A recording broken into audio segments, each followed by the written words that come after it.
So in this segment, we're going to be talking about a Brexiteer going off again, talking absolute nonsense about the IMF and Brexit and all of this other stuff. We haven't Brexited yet and all this other nonsense. And, the idea was that, we'll get Brexit done and it'll be great and it'll be easy.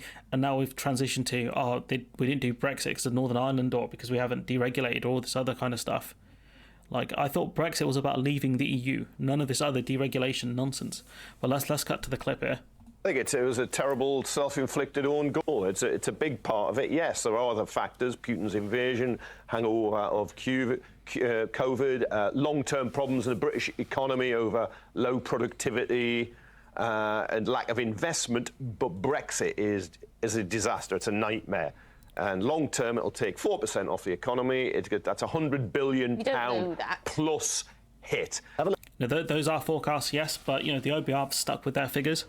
So, makes sense. And, you can't ask people to take a jump of faith on Brexit saying it's going to be all great and all that stuff. And when people said, you don't know that, we were told to believe.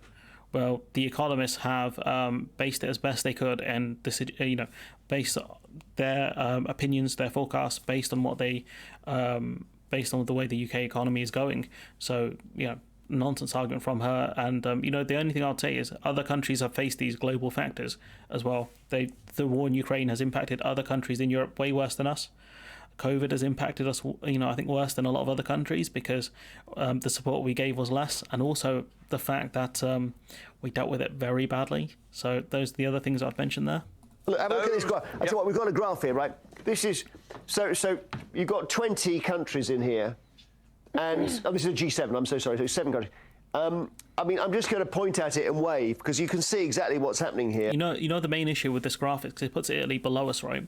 The main issue is that Italy have reached their pre-pandemic level, so their growth figures are always going to wane a bit more because they've already grown back to where they were. And, growth is, not the easiest thing to achieve, but the UK hasn't reached its pre-pandemic level. So for us to be still struggling in growth here is pretty embarrassing. Yeah, we're in red. And Emily, it's not pretty.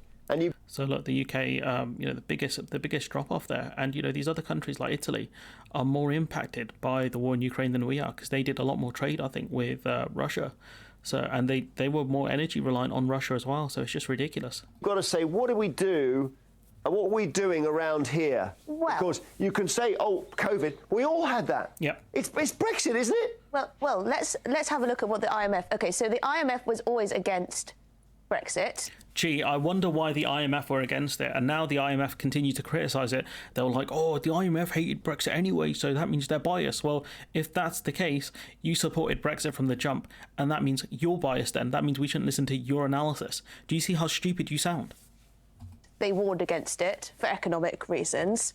Now, in January, they down forecast our growth trajectory. They said we weren't going to grow that much. They didn't even name Brexit, I don't believe, as one of the reasons. They were talking about the tax burden being too high, interest rates, energy prices, and labour market shortages. So she's not 100% wrong there. The IMF didn't mention Brexit, but when you talk about labour market shortages, what is that linked to? Gee, I wonder. Which, granted, may have been exacerbated by the Brexit vote because we don't have freedom of movement anymore. So that's a Brexit-related issue. Okay. Yes, there have been some more trade barriers between us and the EU, but Some more? We're a third country now. We're treated like the other third countries. Trade struggled massively. It's been propped up by liquid gas exports that we imported ourselves. So we're a middleman. It's not even our stuff. I would note also that we haven't actually got rid of any EU rules and regulations yet, any laws. That's still yet. It's not 100% true because we're allowing water to be polluted. So I think there's an EU directive around clean water by I think it's 2026 or 27. So technically not really that true. To come. Wouldn't that cause so one more could argue problems? that we haven't actually Brexited yet. If we do... We have Brexit though, because Brexit was about leaving the EU. It wasn't about deregulation. That's not what you said in 2016.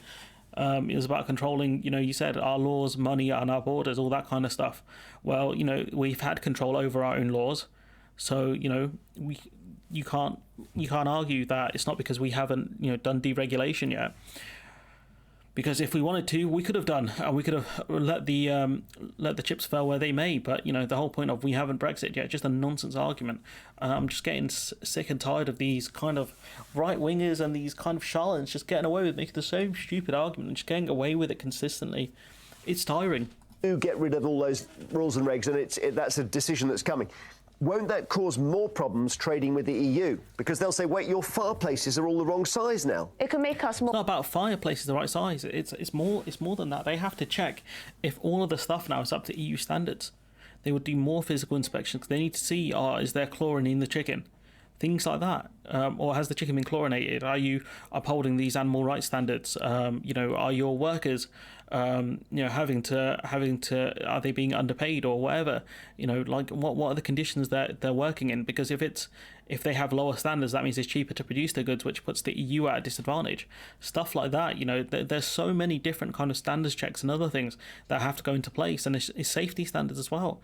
Are the glasses you make safe? Are they going to break if someone holds them too tightly? Stuff like that. There's so many other things that go into things like standards checks, and this idea that it wouldn't make trade that much harder is ludicrous. More competitive. Because at the moment we have EU rules and regulations on everything from hoovers to food to your toothbrushes, right? We may decide that on balance that isn't actually in our best interests, financial regulation, etc., etc. We may decide this is what the government needs to do. We may decide, well, they're taking their sweet time doing it because they've been criticised. They've been criticised by the Solvency II stuff, by the Bank of England, by the Prudential Regulatory Authority over deregulation, saying there'll be a run on pensions, that pension funds could collapse. And then Andrew Bailey cited one of the specific pension companies, one of the old, I think it's the world's oldest mutual insurer, went bankrupt because of their mismanagement. And we'll see a lot more of that, where pension companies buying illiquid assets. So if there's any kind of crisis, they won't be able to sell off the assets. And that makes the crisis much, much worse. There's a reason why certain companies have to hold a certain amount of liquid assets. So if things go wrong, they can sell them very quickly and get stabilised quickly. Stunned. Jeremy Vine does a much better job than I think he normally does, and other kind of journalists do, trying to hold Brexiteers accountable. But there's a lot more research and a lot more reading that has to be done here for them to push back. And even me, the examples I cite are minor, I think, compared to some of the other stuff people talk about on trade Twitter regarding standards. One of the reasons why they have standards checks, goods checks, all of this kind of stuff. So I have a lot more reading to do as well. But I think this lady here, Emily Carver, is so embarrassing. I think she's another one of those IEA people. Who funds her? Who gives her the talking points? Is this genuinely what she believes, or has someone told her to say these things? Because if she didn't believe the things that she believed, would she be a member of the IEA? Would they let her in? Would they let her on these panel shows, etc.? I don't know. But anyways, I'm going to leave it there. Let me know what you think in the comments below. Like, comment, share, subscribe. Support the channel on Patreon if you can. And hopefully I'll see you in the next one.